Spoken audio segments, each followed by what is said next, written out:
everybody. So how's the bobblehead likeness?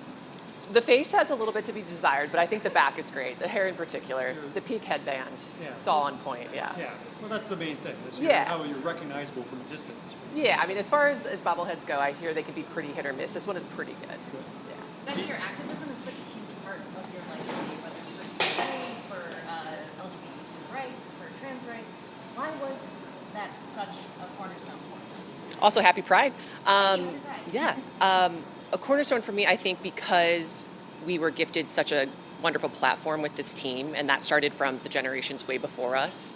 And so being able to use it to affect change, I think, was a responsibility, but such an amazing opportunity. And I think I played with a generation of player that really tried to make the most out of that platform. And so it's carrying on a tradition, and it's also like, we know the sport, we love the sport so much, why isn't it accessible to absolutely everybody? And so that was really important to us to make sure that we continue to strive, we continue to use our platforms, and I think you see that even from the Megan Rapinoes, Alex Morgans, like whatever platform we have, we're always going to continue to strive to make this sport and this society better. Do you expect tomorrow to be emotional, or has enough time passed, or just what do you think? Emotional, possibly. I am already, telling my TNT crew that I've been sweating a lot just from being uncomfortable. I'm not used to having a lot of spotlight on me about this, but it really is about celebrating the people that got you here. And so to have it in St. Louis, to have my family there, I've got club coaches that I'm still so close with. One of them does my taxes, so I'm like always in contact with her. So to have these people here to celebrate with, I think is what makes it emotional for me. About how many people are you expecting tomorrow to be here for you? People that I actually invited, about 20, but then I've heard people saying, oh, hey, we're bringing the family. And so I don't know how many people are going to be, but hopefully I'll have some fun, like high school people pop up. They'll be like, oh my gosh, it's been too many years. How you doing? Just an impossibly big question, but what did this town mean to you during your career? When you're professional, you weren't playing here, but how much did you lean on St. Louis and just everything that was established here as you had your career? I leaned on the culture, the soccer culture here quite a bit, thinking about what I did on the weekends. I went to indoor St. Louis Ambush and Steamers games.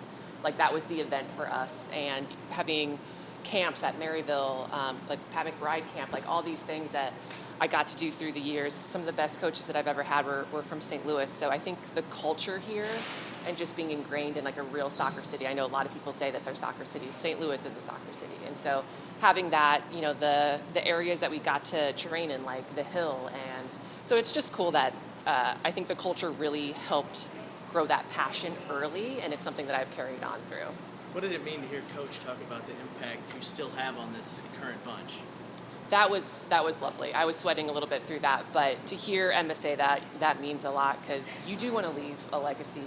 And I've always hoped that I was a player's player, and so to have players speak well of me, even when I'm not there, means a lot.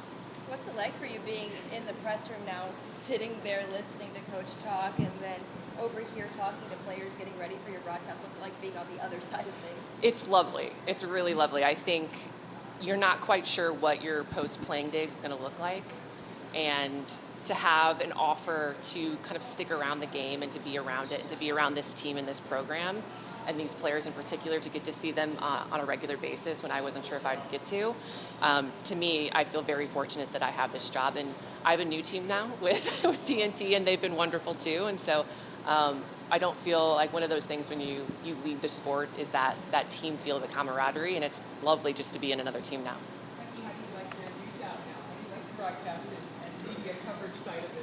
I like it. It is very different. It's probably not something I expected that I would do necessarily, be in front of a camera, a lot of cameras. But it's been great. And I feel a real responsibility telling the stories of these players and of this program, because it's all very near and dear to my heart. And so I take it very seriously, but I'm also having a lot of fun doing it.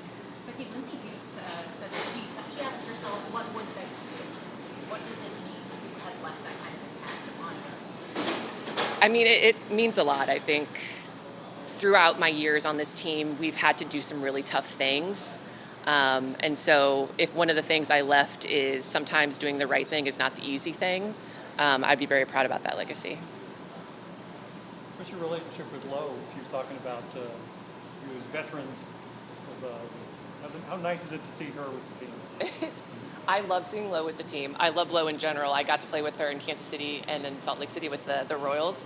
And she's always been that person, just feisty, such an individual, loves the sport, not intimidated by the moment, by anything. And to see her play on the field and her leadership evolve through the years, watching her on the Current, I'm so proud of her.